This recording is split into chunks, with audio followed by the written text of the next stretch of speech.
Welcome into 11 Personnel. I'm Nick Roush, joined by Adam Luckett. This is awesome. We're using a new technology for the first time. Luckett, I feel like a kid on the first day of school getting to. Uh, Actually, it's probably a bad comparison because you're excited for the first day of school. Get to see your classmates for the first time. Get to try new things, and we're trying a new thing today, and we're really excited about it. Yeah, we've got a little ticker here, got a Oh. nice little background. Our two ugly mugs are kind of messing up the I little know, pretty show we man. got going on here. But yeah, big steps forward here for Kentucky Sports Radio Yeah. and the 11 Personnel Podcast. Yeah, it's the first anniversary of On Three, so we're upgrading. If you haven't done so already, I know a lot of you are listening on Apple Podcasts, Spotify, or wherever you get your podcast. But now you can watch us on YouTube. Subscribe to the KSR digital channel today. Um, just subscribe, like, subscribe, comment, share, do all that fun stuff. We're going to be here all season long, providing a ton of content, so you can watch us talk on the podcast or whatever it might be. We're going to have plenty for you. We've got plenty to talk about today because training camp starts this week for the Kentucky football team. We've got some big recruiting news. Grant Godfrey has pledged his allegiance to the Big Blue Nation. That was a huge stunner. Lots of good news to get to, but we're going to start by previewing fall camp, which I still call fall camp, Luckett, because that's what I've just grown accustomed to, even though it's in August. But fall camp is starting this week. They'll go with their helmets only, and then hopefully we'll get some shells for an open practice on Saturday and fan day. But there's a lot happening, like it, a lot to discuss, and particularly on the depth chart. We're not going to get a depth chart until week one arrives. Well, I've already got the depth chart. You don't need to wait till week one. Yeah, It's out there. you don't even need, KentuckySportsRadio.com. We got offense, defense, fully broken down too deep, all the way through, all 22 positions. and it's going to have more details than Mark Stoops is. He's going to have a bunch of ors in there, but you don't need all that. Luckett's got it covered for you. But I'm curious, like when you're going through this depth chart, what were some of the more difficult decisions you had to make, the more challenging ones? We know Will Levis is going to be quarterback one, but outside of that, what are some of those position battles you're going to be keeping an eye on during fall camp? Yeah. Running back is the first one that really sticks out outside of Chris Rodriguez. We all know he's RB1. But who's RB2? You had Ramon Jefferson, FCS All-American transfer, added to the roster late June. So that's a very new development. We don't know much about him. You look at Jaton McClain, obviously coming back for his junior season, high expectations. And you go on down the list. Kavasier Smoke, he's played a lot in three seasons. He'll be a redshirt senior this year. So after his redshirt year, he played a lot in 2019, played a lot in 2020, played a lot last fall. But last time we saw him, he was buried on the depth chart in the spring. Mm-hmm. Didn't hear much about him at all in spring ball, and he was like the fifth running back Yeah. to see the field in the spring game. Michael Drennan, second year playing running back. He was a big, significant blue chip recruiting win there at the end of the 2020 class, one of the banner kind of commits they got there in that 2020 class. And then you add in Lavelle Wright, who's a guy, if you talk to people within the program, they have gushed over this kid. Mm-hmm. Another guy from that North Hardin pipeline. I mean, it seems like every player they get from North Hardin has turned into a player in Lexington. And there's another one on the other side of the ball we're going to get to in a little bit. But he's kind of the guy I think we're really going to be kind of focused in on here in fall camp. Rich Gangarello just went on with Tom Leach on Friday and really gushed about Lavelle. Said he think he's really close to kind of taking that next step and becoming a legitimate player for them. And overall, that running back position in general, like they're going to have to use those players a lot. Like all these guys can play. They can play a little bit. Maximizing that position with formation groups, personnel, structures, make sure they get everything out of them. And then obviously the elephant in the room, how much time does Rodriguez miss? And then they become even more important, especially that week 2 game against Florida. If your clear RB1, a potential All-American candidate, is not in the lineup. Well, and the thing you bring up about Wright, it brings me back to kind of last year with Liam Cohen. His favorite guy to talk about was Jaton McClain, but we didn't get to see a ton of him. I almost forgot about Ramon Jefferson. I mean, there is a ton of guys out there. And when I was going through the UK record book if you want to check it out. It's kind of fun. When I was a kid, I was a nerd. I'd read through all that stuff in the media guide. But like Kavasi Smoke, his average yards per carry, I don't know off the top of my head, but I think it's sixth best in school history. So like, there's a lot to work with there. I'm curious between Wright and McLean, which one will end up being the more talked about because they are pass catchers. And I think that's what Scangarello is going to like out of them. But a lot of 22 personnel this fall, Luckett. I think we're going to get a lot of the two tights and two running backs. So I'm just curious which one's going to pop when Scangarello takes the mic at various points. And I'm curious also who's going to be leading the way. That left tackle position, Luckett, we've hammered it quite a bit. The one thing I will say, you've got a couple different options there. I feel like David Wallaball is going to be here's what happens if things go wrong. You can move this guy at right or swing left tackle. Yes, he's swing tackle, but he's not going to be the starter. So how does Keontae Goodwin potentially fit into this rotation? Is DeAndre Buford ready to step up? I mean, they have the talent. I mean, Wallaball's the only one who's not a 4 or 5 star.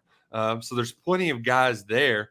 But ultimately, I think even though they did pursue Tyler Steen in the transfer portal, they did kind of get a vote of confidence by saying, you know what, like we're sticking with our guys. We like our team.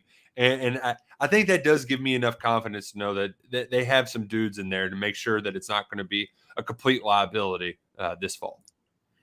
Yeah, I think that's publicly, like in the mainstream kind of talking of Kentucky football, that's the big one. The left tackle and tackle in general. Just how are they there? I think it's important to realize Kentucky's not going to use many 5-man protection schemes this season. With the use of that tight end position, with the use of the running back, it's going to be you can shift stuff. Well, it's going to be typical NFL offense. You're going to have a lot of 6-7-man protections. This isn't Joe Burrow LSU where they're just getting in 4 or 5 wide. And they're 5-man protection and letting the quarterback pick them apart. It's not really going to be like that. It's going to be a lot of, moving the pocket, setting up deep shot plays, having specific shot plays called, so you have the protection set up for all that, so you can absorb any type of stunt you might get from a defense. So I think they're going to protect the tackles in general. Is kind of what I'm getting at there. I don't think there's going to be many situations where these guys are an island, but there are going to be times when it's third down, you got to throw the ball and you need them to hold up. So that's what you're going to need to see from DeAndre Buford, Jeremy Flax, Keontae Goodwin. I think is a guy we need to keep an eye on here fall camp. Yep. If game one turns into a potential fourth quarter runaway, that was obviously the huge recruit last year.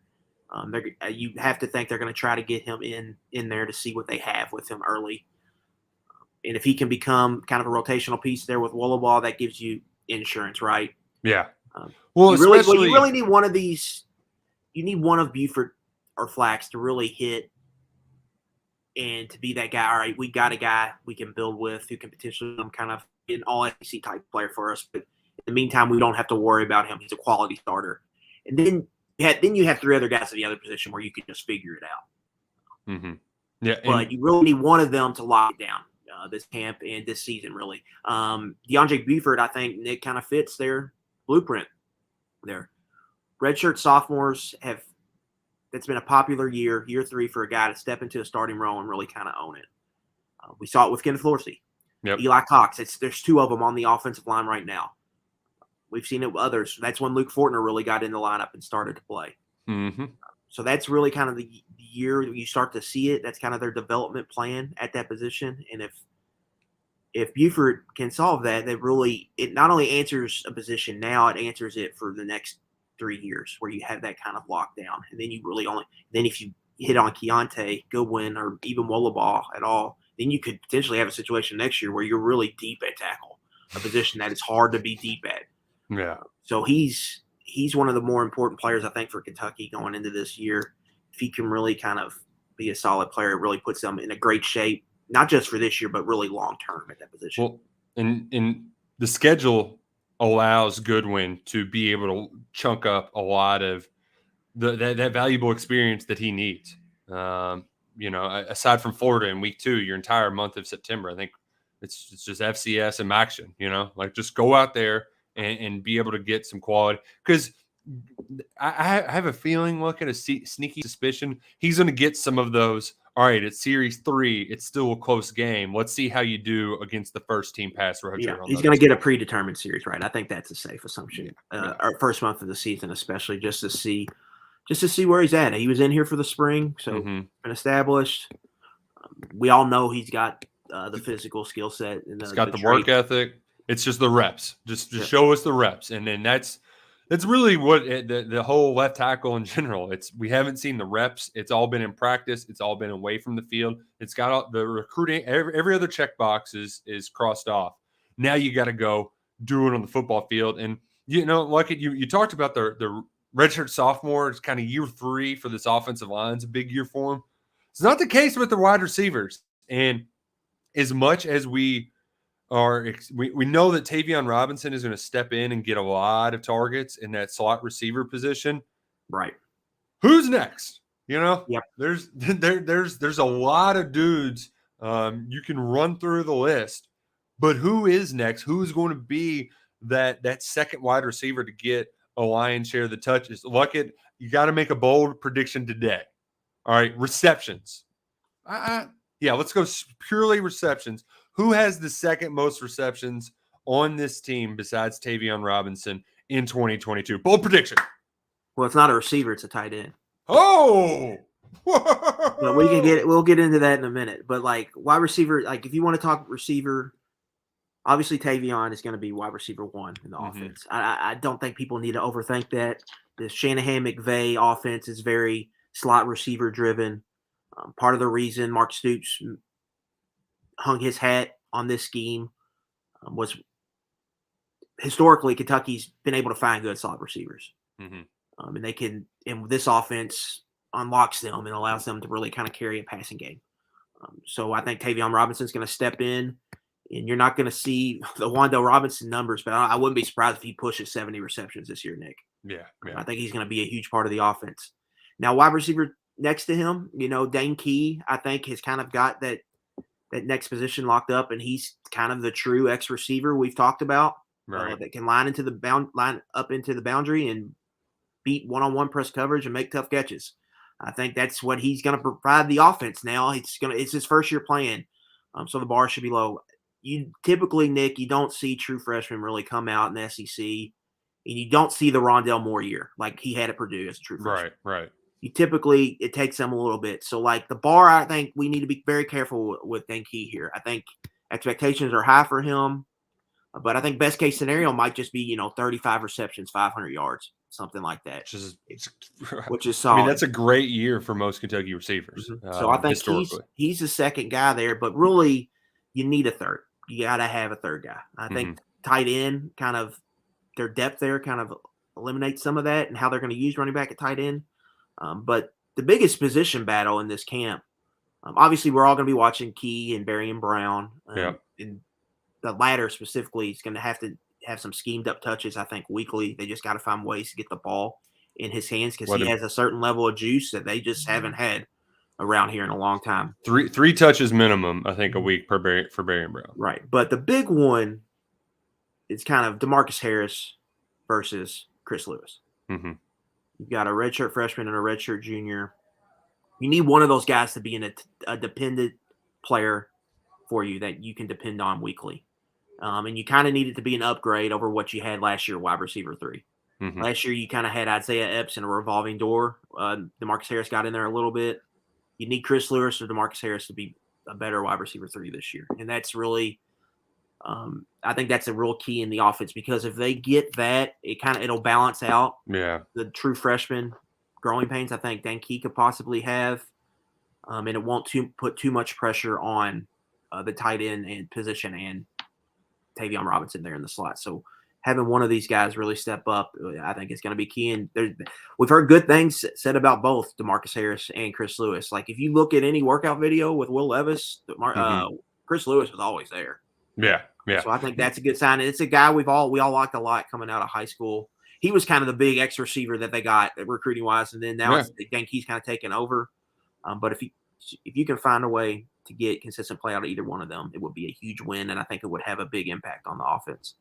Yeah, and Harris is a guy that Levis talked about developing the trust with him this offseason.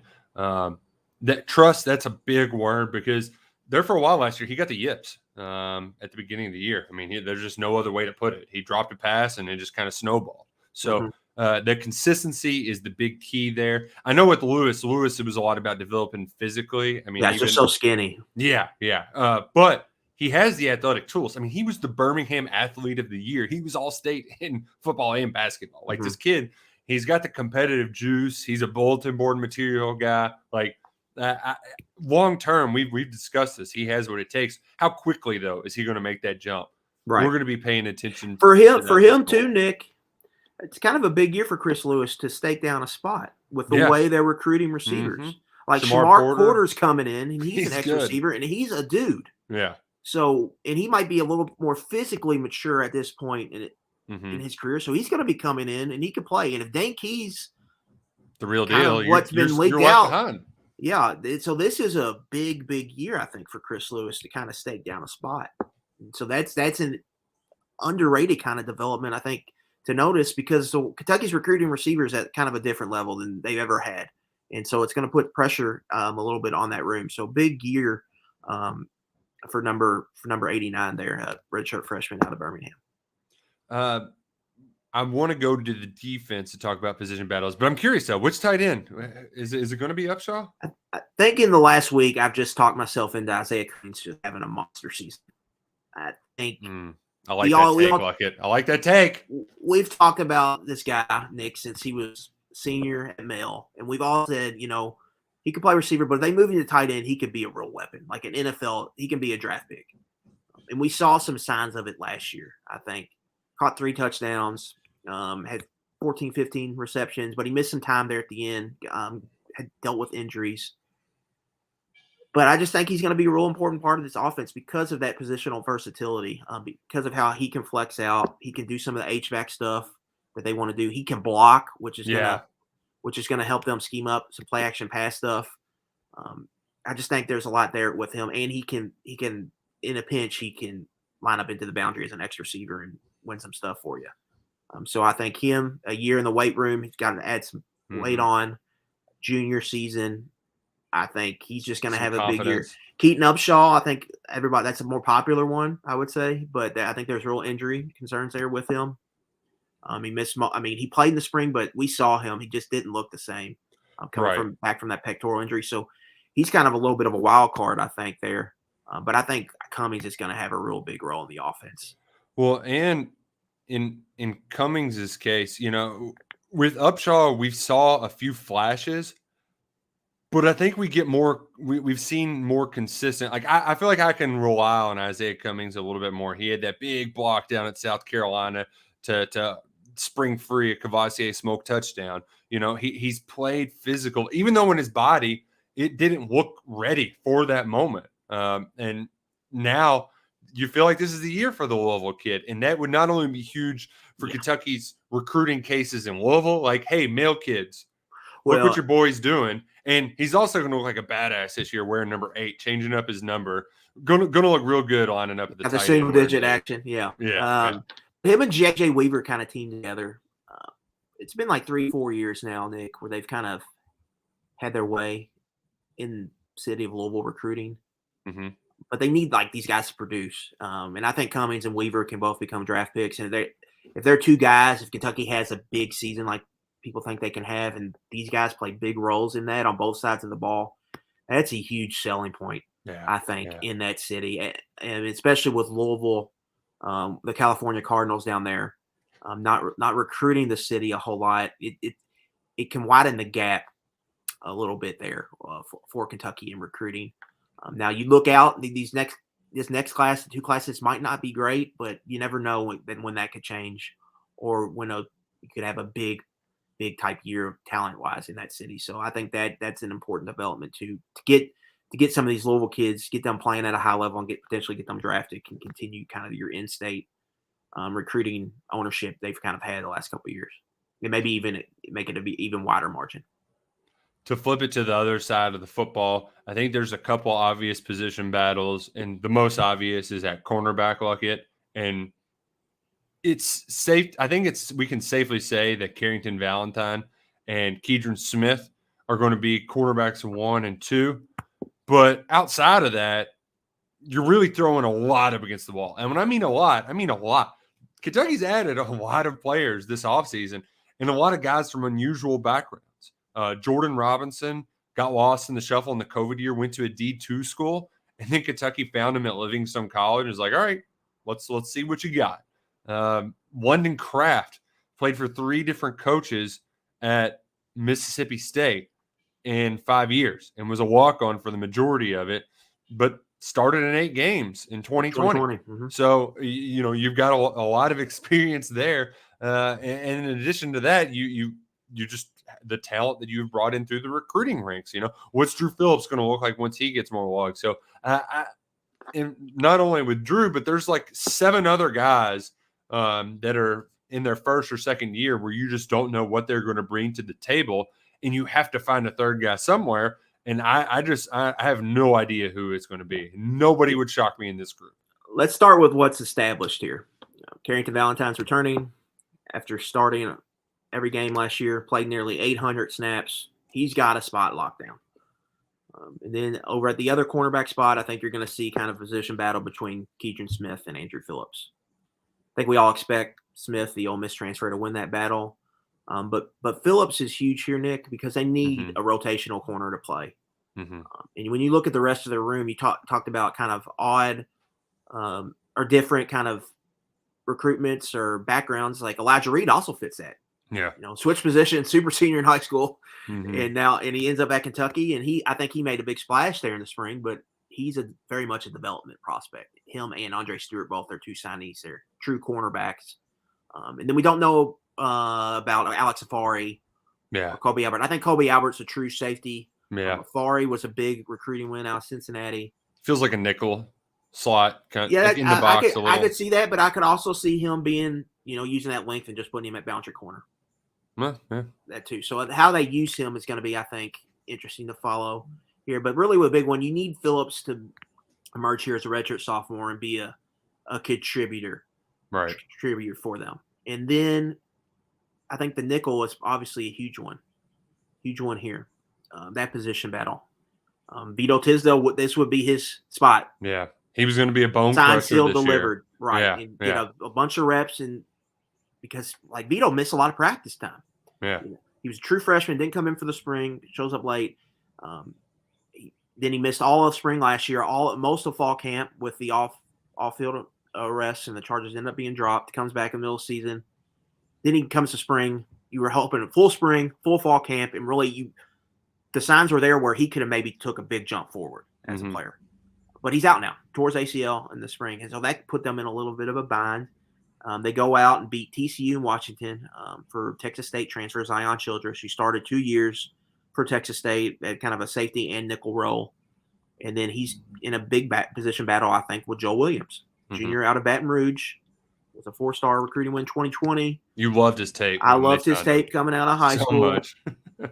It's just, for whatever reason, it hadn't stick, but this is kind of the last dance, I think, for Joe Williams. Well, and he also was a guy who missed a lot of practice time too. He's got to make up for it. And he missed time in the spring. He's got to get healthy, and he's got to take his medicine, as Stoops likes to put it. It's now. I think for Joe, I think it's kind of now or no. Like you got to now is the time. So this is going to be one of the more.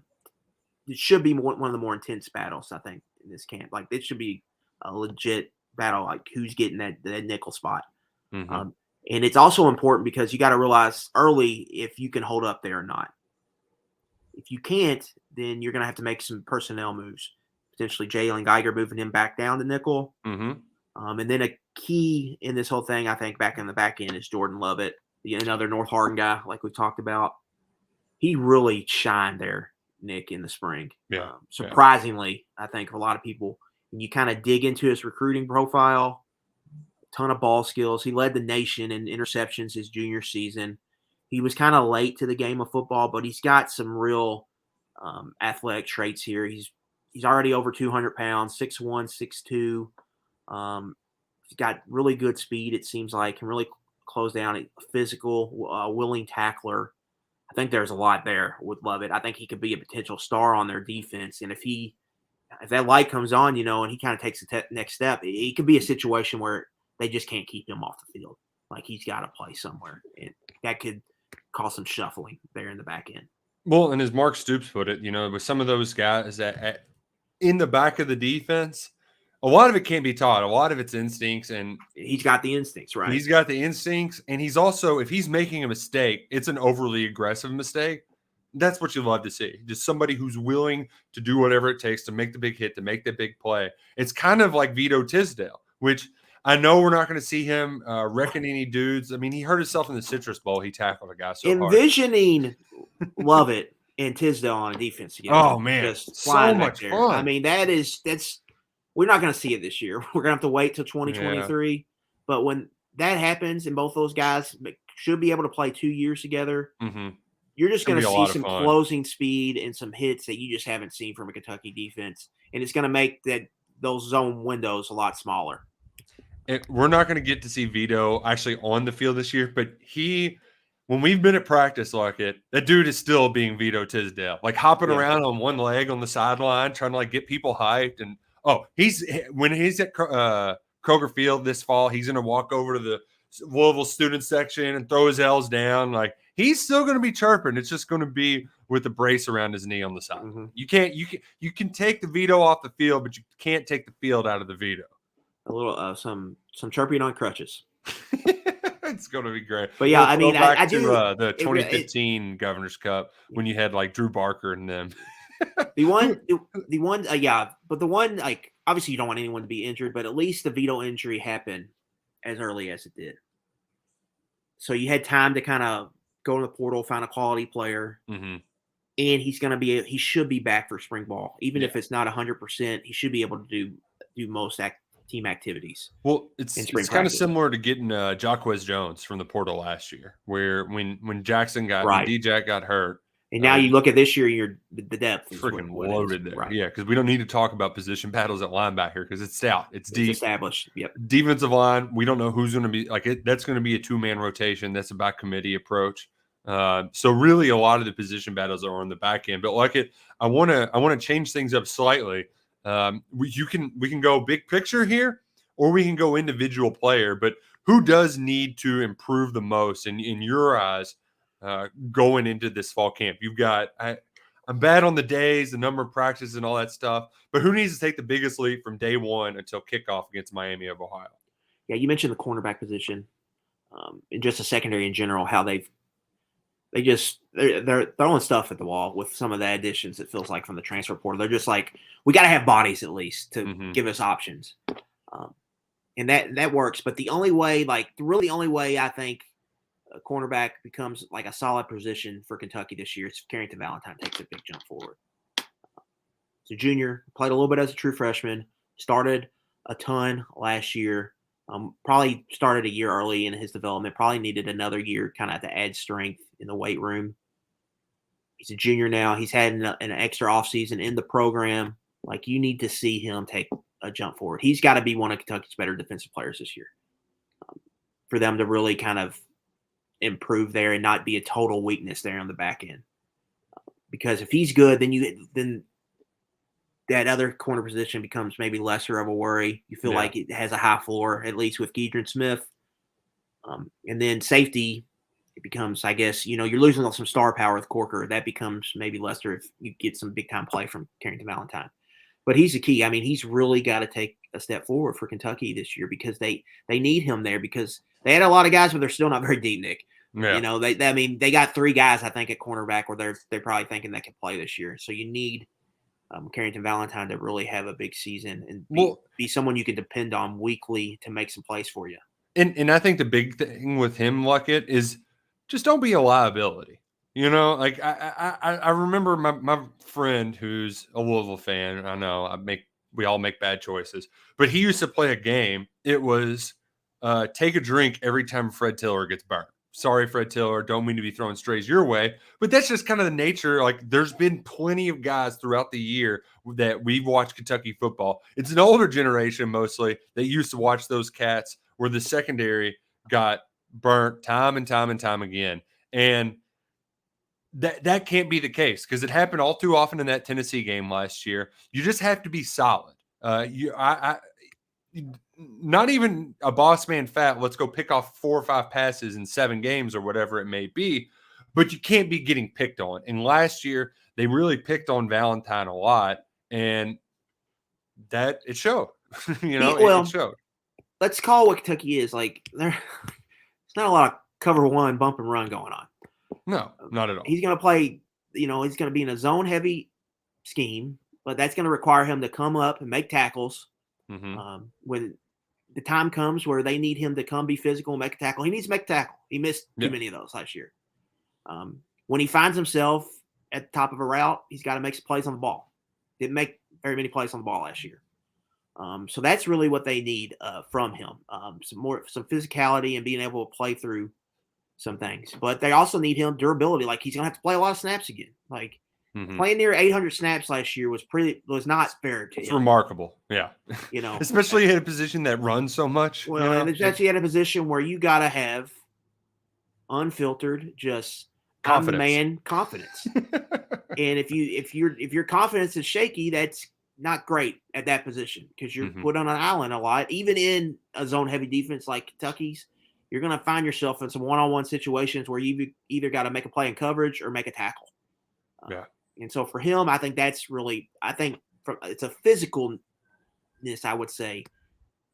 Yeah, making tackles, making plays through bigger body receivers, especially if they keep him at that boundary corner, Nick. You're going to be facing 6'3", 6'4", big physical X receivers weekly. And not only that, you're going to be facing guys with speed who can get free releases. So you've got to really be on your game at that spot. And so they just really need him to really take a step forward. If he takes a step forward, you can feel good about corner. If he doesn't, it's going to be a big weak spot of the defense again. And that's not something they really need because they're playing some good quarterbacks this year, Nick. They played some good ones last year and they got that was their 3 losses. Yeah. And they were the 3 losses. Exactly. Yeah. And so you can't lose to every good quarterback you play again. You're going to have to beat some of them. And that means you need corners to cover receivers and make plays on the ball.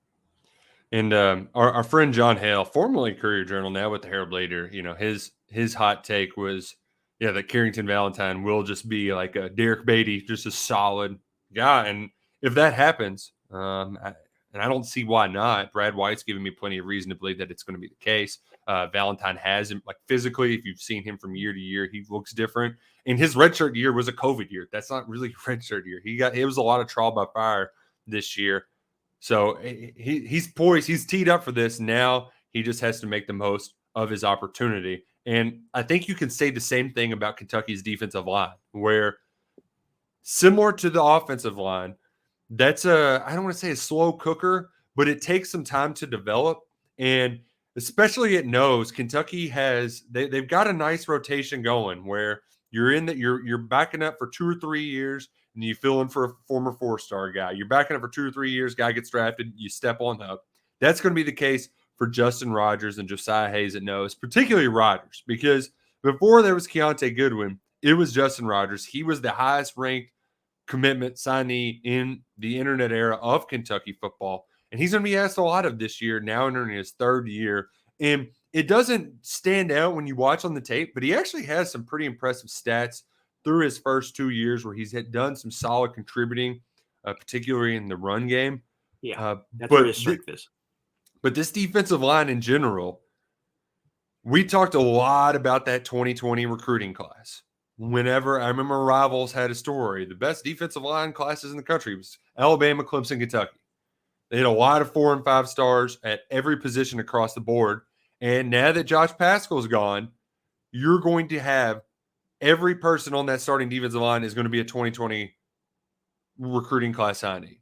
And as good as J.J. Weaver is and as good as Jordan Wright are at creating havoc, this team was back of the pack in sacks last year and creating those kind of plays because they didn't get enough. You have to get some natural push from that defensive line. Octavius Oxendine, you got to step up. Trayvon Ripka, you had a couple big plays in that Citrus Bowl, but that has to be consistent. And I think this group, they have the physical tools, But this is a position that it's a tough daily grind, and they have to mature from 20 to 21-year-olds.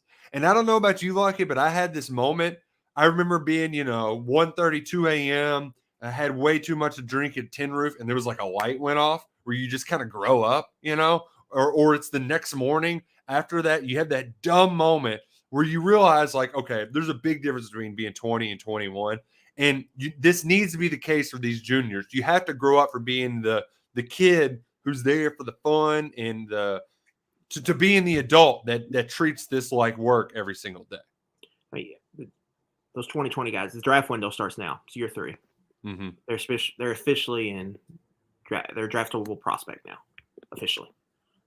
So you really got to turn it on. For me at that position, like Nick, I think this team's going to be pretty solid against the run. Like, they've got size on the defensive line. They're going to be able to hold up well. The linebacker position is really good. Weaver and Wright, both good edge setters in the run game. I think they're against the run, as long as they have a safety that can come down and fill. That's where I think Jalen Geiger's really that's where he really needs to take over for Corker. Because we kind of well know that Asian, that's not a real strength for him. Tyrell Asian there, the other safety spot. He needs to be more of your deep safety. Mm-hmm. You need Geiger to be more kind of that alley filler. Mm-hmm.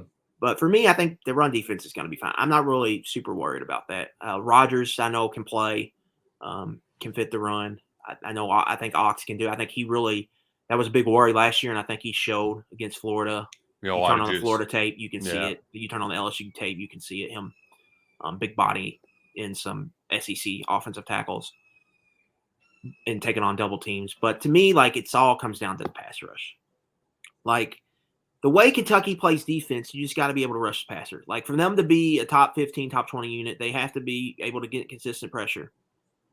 So with that, where does the pass rush come from? We think Weaver and Wright can be a pretty good duo, but I don't think they're Josh Allen. Yeah. And so you got to have some help here. And so who can create an organic pass rush in that normal 4 down front when you slide Weaver? That's an outside rusher. So the other 3 guys.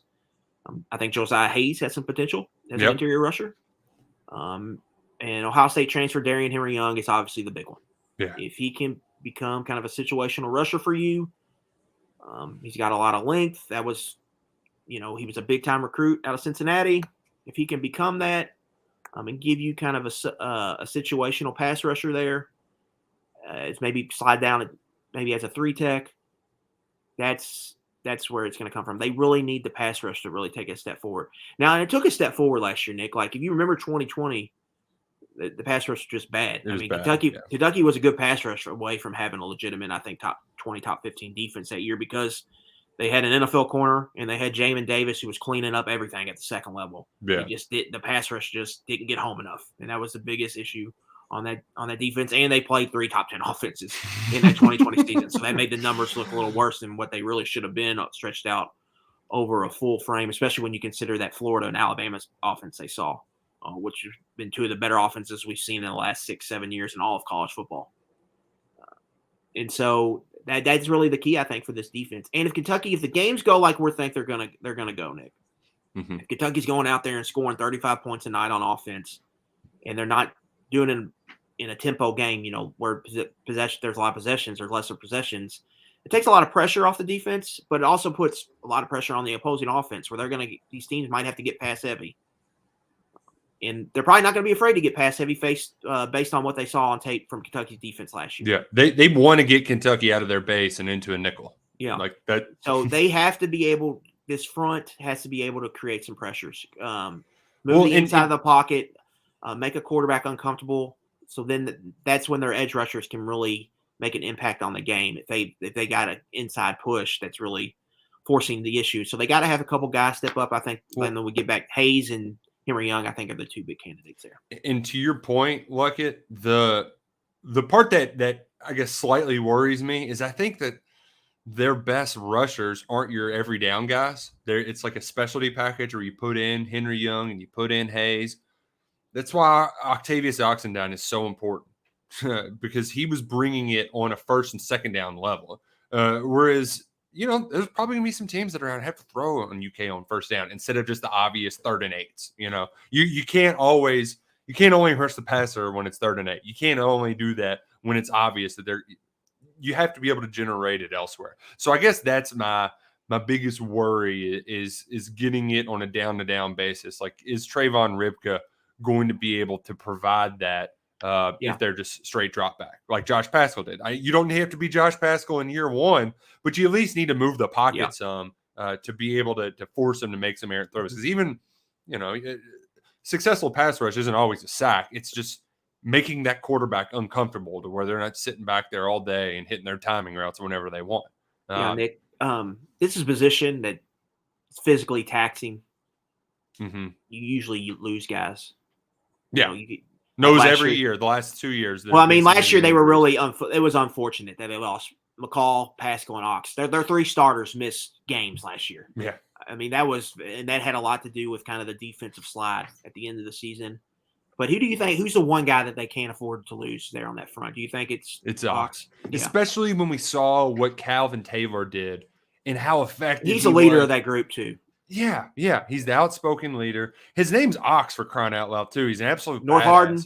North Hardin episode of 11 Personnel today. Shout out to Coach Thompson for really filling up Kentucky's coffers. But he's a guy you cannot afford to lose. And it's that every down aspect. I mean, Calvin Taylor led the SEC in sacks in the regular season back in 2019. And it's because he was able to do it on a down-to-down basis. And not only just from the pass rush perspective, knocking the balls down. And that dude, he carries weight better than any person. I mean, we saw him at camp this summer, and they're like, yeah, he's 275. I'm like, he looks 235. Yeah. That dude is he's an ox. Both him and Trayvon Ripka lost a good amount of weight.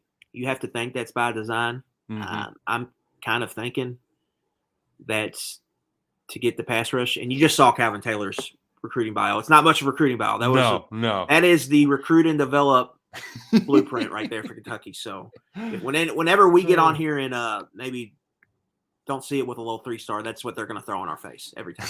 Look at that. No picture. 6'9", 295 coming out. Basketball player. Yeah, I think his other offer was like Augusta Georgia Christian. Southern or something. Yeah, I mean. Temple, I think. I think they beat out Temple Tough there for Calvin Taylor. Okay, look, we have touched on some impact freshmen. We don't need to run through the gamut again on Barry and Brown, Dane Key, Keontae Goodwin. We know their significance. Are there any other impact freshmen that, like, okay, I could see this guy playing in bits and spurts? If there's an injury to Rogers or Hayes, I think Deion Walker is going to play at nose. And I think he could be a situation where you get into October, maybe, and, you're getting through the rigors of an SEC schedule. You need him to come in and play some snaps, even if he keeps a redshirt year. So it could be similar to Khalil Saunders last year. Where he plays some of the big moments for you. So he's a guy I would keep an eye on. Kobe Albert and Alex Safari are obviously 2 big ones on defense. I think they could help you somewhere if you needed to. I would be surprised if Kobe Albert is Tyrell Asian's backup when we open the season. And I wouldn't be surprised if he plays most of the year because I think he could be the starter there next year in 2023. It's kind of your deep safety, deep post safety, your coverage safety there in the back end. And I'm looking at Keaton Wade too because he's very polished.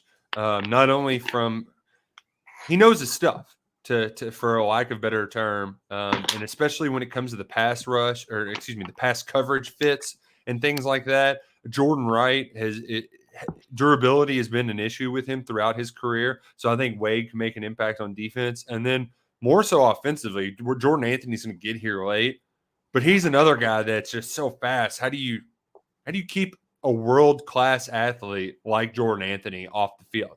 Like, just run a go route. Just go run straight. There's going to be opportunities, I think, there for him as well. Yeah, and I think most overall, they got a really good class. They're going to be able to redshirt a lot of these guys, keep them that blueprint that they want, Nick. So I think that's important as you kind of space out your roster here because this is the second class in a row where these guys don't have the COVID year. 2021 class and 2022 class do not have the COVID year. And so it's going to be typical timeline here for these players.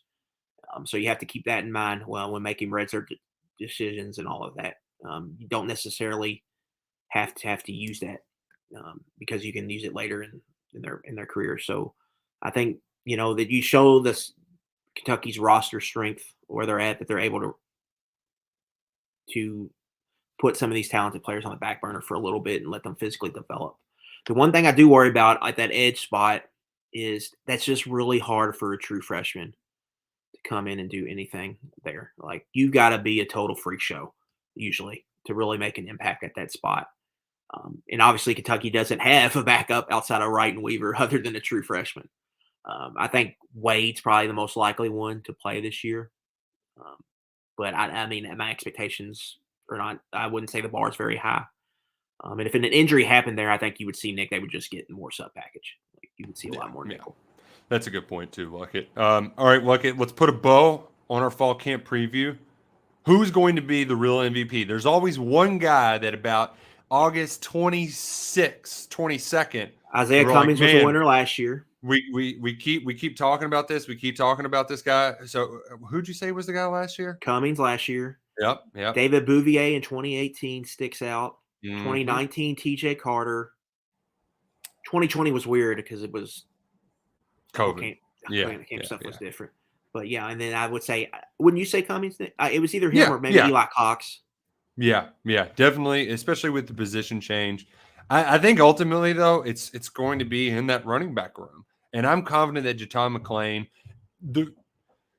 Liam Cohen during his time here, he didn't mince many punches with us, but you could tell that he was visibly frustrated. He could not use Jatan McClain more last year, particularly in the outside zone stuff, because I think Chris Rodriguez's biggest fault as a player is his inability to quickly read where the holes are, where the cutbacks are on that outside zone. Rich Scangarello strikes me as somebody who's going to be a lot more stubborn when it comes to running this stuff. He's going to be a lot more reliant. Cohen was much quicker to ditch it, but I think they're going to lean on McClain a lot to run outside zone, and not only to run outside zone, but to catch passes. It's something they try with Smoke, but Smoke just doesn't have the skill set really for it. McClain's got it. McClain does a little bit of everything, and I think he's going to be one of Rich Scangarello's favorite pieces. But the only reason why I'm worried about losing this Lockett, I think they're going to try to pump the brakes on him. They don't want people to know about it. Yeah. I think they're going to try to keep their lips sealed so people don't have number 13 circled on their scouting reports this fall. Number 17, but yeah. That's Anthony. Who is Tavion Robinson's backup at slot? It might be this guy on the screen right here, Jatan McClain. I think they're going to split him out and use him a lot in the passing game. I think that's going to be a big part of the offense. For me, I'm also staying in the running back room. I'm just going with someone else here. I just think there's some buzz here with Lavelle Wright, and sticking with our North Hardin theme here on 11 personnel. I just think he's probably going to be the standout. I think of this fall camp. I think the new coaching staff really likes him. I think he's a scheme fit for what they're trying to do in the running game. He's got some size and some power and to go with some speed. And as we saw Chris Rodriguez and Kavasier Smoke both break out as redshirt freshmen in 2019, Nick, after flashing in a Louisville game with a big run, I think we see the same thing with Lavelle Wright. I think he becomes kind of maybe their second most effective rusher, potentially behind Rodriguez. And I think he could maybe take a spot where he enters next year as a starter running back. So I think could be a big year here for the in-state prospect. I think Rich Gandarella said he dealt with some hamstring stuff in the spring. So there was obviously something that limiting him. But even in post-practice stuff, we heard a lot about Wright, when you talk to people. He's a guy that a lot of people seem to be pretty high on.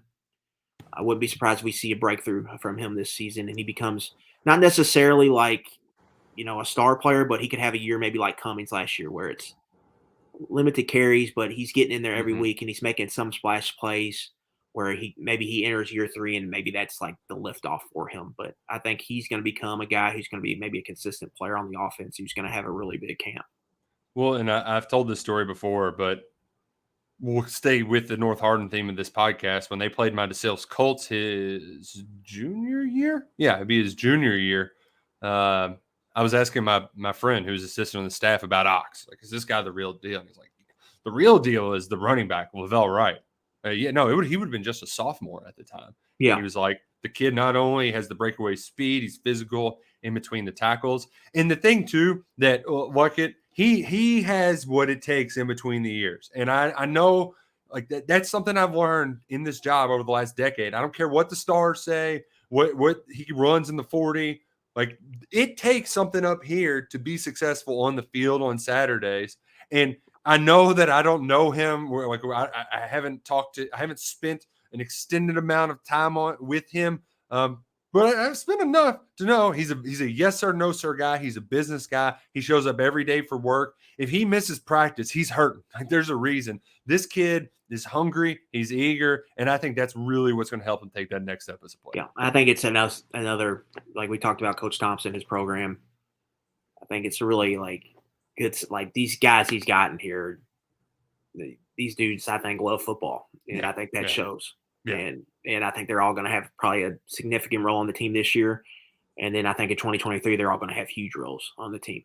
So North Hardin, we've seen them deliver players here all the time. You go back to Andre Woodson's obviously the most famous one, but there's been countless others. The home of Mark Story. Mark Story will tell you about it anytime you want to hear about it. But yeah, I think all those guys are going to be quality players in Lexington, and I think you'll start to see that with them all this season. Well, plenty of coverage at fall camp. It's looking like the rotation is going to be Tuesday, Thursday, Saturday. So not only will we have updates on KentuckySportsRadio.com, we're also going to have a lot more stuff on YouTube this year. But hey, we've got a ton on the table coming your way, and we've also got to talk football recruiting. The big news from Monday: Grant Godfrey. In a surprising twist, the 4-star linebacker announces his commitment to Kentucky. A huge recruiting win. This is one of my favorite players in the class, and it means even more that it's a nice surprise commitment, and it's one you're pulling the football, you're Lucy pulling the football out from underneath the feet of Tennessee. A significant recruiting win from the Atlanta area. I love this kid. A great win. Kentucky needed to get a linebacker in this class. He does a lot of things that some previous linebackers have done, and it's a big win from Chris Collins too. Like we've talked about his ability. He's gotten a lot of kids on campus.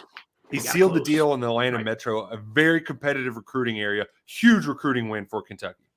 Yeah, I just want to start off with this, Nick. Like Ohio and Kentucky were a little down this year from a star power standpoint in the class of 2023. So when that happens, you got to go into other areas and you got to win some 4-star recruiting battles. In the past, we've seen Kentucky going to the DMV, landing Josh Paschal, going to Detroit, landing Justin Rogers, land Marquand McCall. But we haven't, until really last year, we hadn't really seen them go with the traditional SEC footprint and win 4-star recruiting battles. Last year, you saw it with the Wades. You saw it with Barry and Brown. And this year, this is now 3, Nick, in the traditional footprint, top 300 players within that kind of draft range. You get Grant Godfrey out of Atlanta. You get Avery Stewart out of Alabama. And then you get, a Shamar Porter out of Nashville. I mean, those are 3 big-time recruiting wins. You're beating teams you're going to play on a fall Saturday in conference play on the recruiting trail. You're beating them in their backyard. Kentucky's going down there and getting these types of kids. So that is very significant in that standpoint alone. Anytime Kentucky goes and gets 3 top 300 players from the traditional SEC footprint, that's great. And that sets you up to potentially have a great class or can pick up the slack if things in your traditional areas may be a little down. Now, on the field, there is some Jamin Davis vibes with Grant Godfrey. Oh, look it. You are speaking my language because when you watch him, he's 6'3".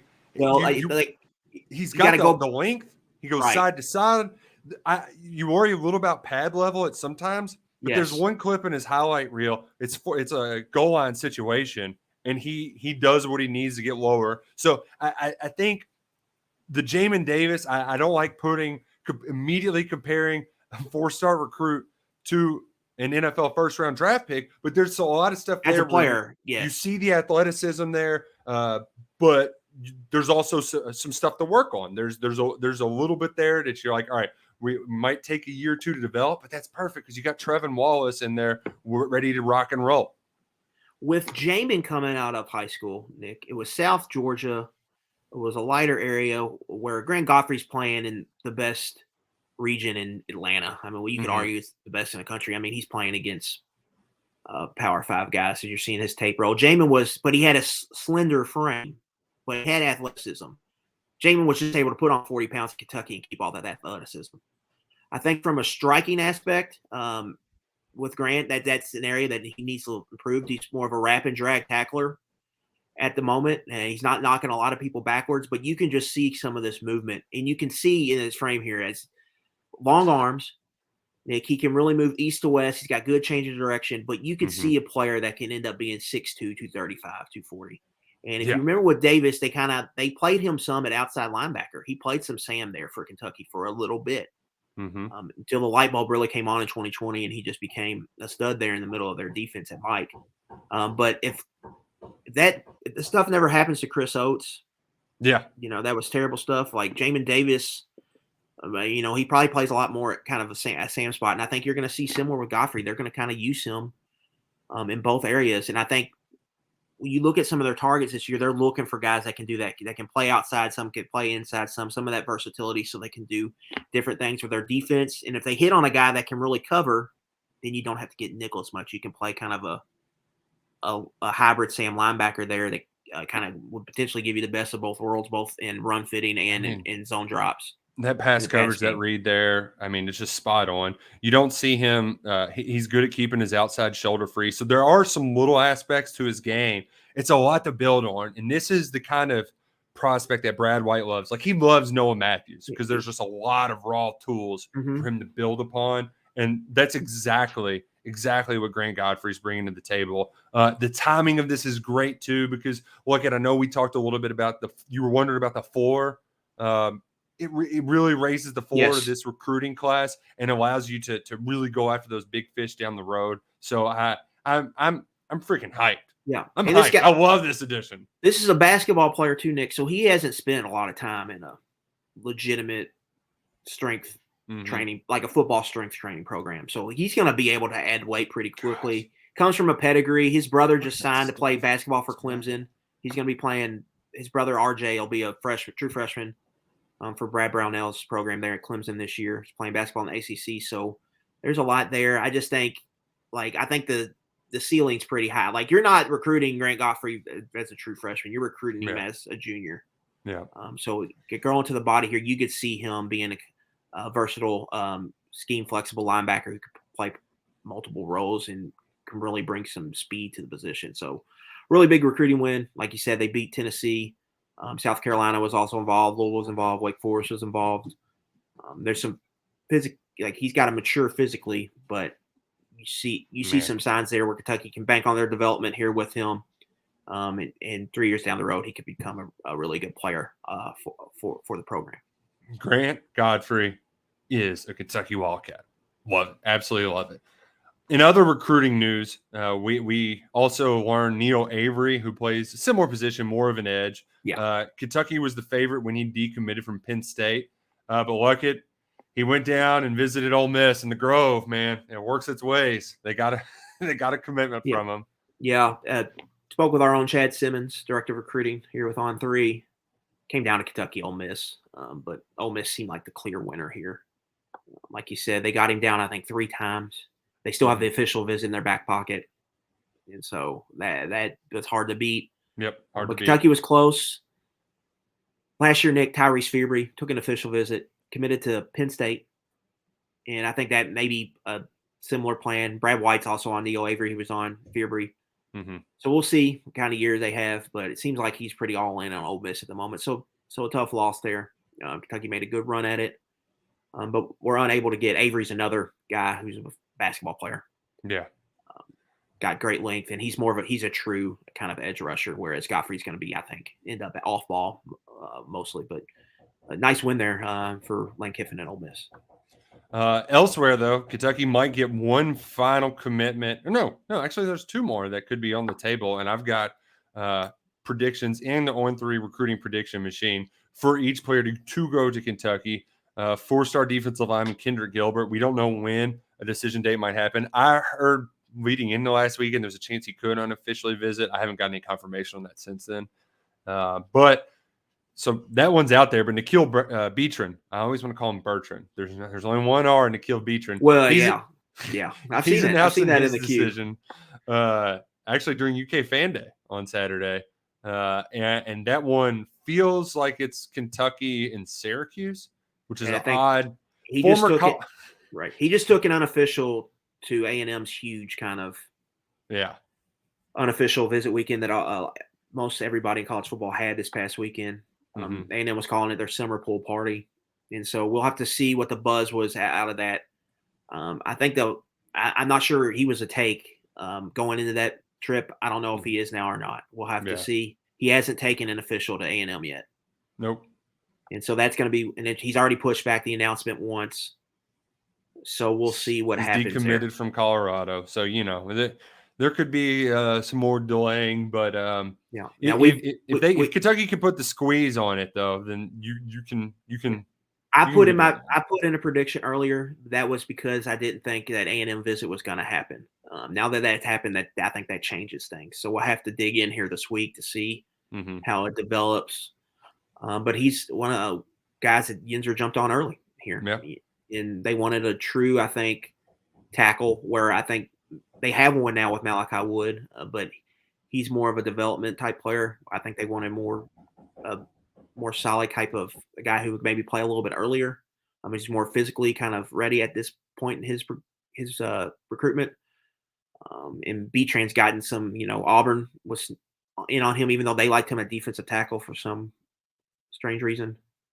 But A&M is really kind of the big battle right there for Kentucky. And if they miss on him, they're going to need to find probably another tackle prospect somewhere down the line. And if our recruiting board at KSR, Nick, there's not really, not a whole lot out there that I know of right now that Kentucky could potentially get in on. So that'll be something interesting to watch as the season kind of progresses if they lose out on this Philadelphia guy. Another Mid-Atlantic guy too, Nick. I mean, they're really hammering that area, Philadelphia, DC, up into New Jersey. Mid-Atlantic went from the Midwest to the Mid-Atlantic. Now Kentucky's there everywhere. Big Blue Nation's everywhere. We're right here on the KSR YouTube channel. We're also on Apple Podcasts, Spotify. Subscribe, rate, review, wherever you can. This has been a lot of fun. Changing things up a little bit, like it, but we ain't going nowhere. I don't plan to. Maybe our producer Trey can put some makeup on us, make us look better on this. Does that come with this, Trey? I don't think any makeup is going to be helping us at all. But we appreciate Trey for helping us out behind the scenes. This is going to be awesome. Looking forward to working with him all season long. We're going to have stuff not only from Media Day, but also from the open practice Saturday. Details of the night have been released, but Kentucky fans will get a chance to watch the team Saturday morning/afternoon at the Joe Kraft football training facility. We'll be there. We'll have a rapid reaction after we watch the Cats practice and a whole lot more. And Wednesday, Media Day, we get talk to the coaches, coordinators, some of the players. It's always a pretty good event. You can always kind of get some nice little nuggets there. So we'll see how that develops. May or may not get another update on Chris Rodriguez. We'll see. TBD. We'll find out. But another 11. Long story short, another 11 personnel is coming soon. It's football season, y'all. Until then, go Cats and go.